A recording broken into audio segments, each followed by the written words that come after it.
Rap battle talaga. Actually, munti ka na mag-volunteer. Kami ko gusto ko na lumabas, di ko na kaya. Ayoko na train. Am I really that much? Breaking these seals down like a You don't really know you. Mas lalong nadagdagan ang maraming galit kay Jazz ngayon dahil sa lumabas na pahayag ni Fiang. Balak pala sana ni Fiang ang mag-voluntary exit dahil sa nangyaring rap battle nila ni Jazz. Buti na lang nagkaroon sila ng tsansa na makausap ni JM si Fiang. Masyado kasing dinibdib ni Fiang ang nangyaring rap battle nila ni Jazz at pati na rin siguro yung pangbabackstab ng ibang housemates ni Kuya.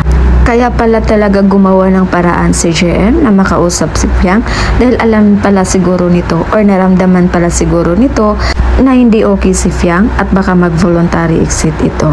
Ang laki pala ng naging tulong ni JM kay Fiang dahil ito yung isa sa mga dahilan kung bakit pinagpatuloy ni Fiang ang kanyang laban sa loob ng bahay ni Kuya at makamit ang titulong Big Winner. Kaya hindi na nakapagtaka na isa si JM sa pinasalamatan ni Fiang nung big night dahil hindi pala niya marating ang gabing yun kung hindi dahil kay JM. At dito nga napatunayan sa lahat ng supporters ng JM Fiang na hindi nga user si JM. Dahil kung talagang user ito, hindi na sana niya kinausap si Fiang dahil alam niyang ito yung mahigpit na kalaban nila or ito yung maging hadlang nila para makamit nila yung kanilang pangarap. Pero hindi yon ginawa ni JM. Kaya marami na ngayon ang naniwala na gano'n na kalalim ang koneksyon ng dalawa. At totoo nga pala yung sinabi nila na actions louder than words.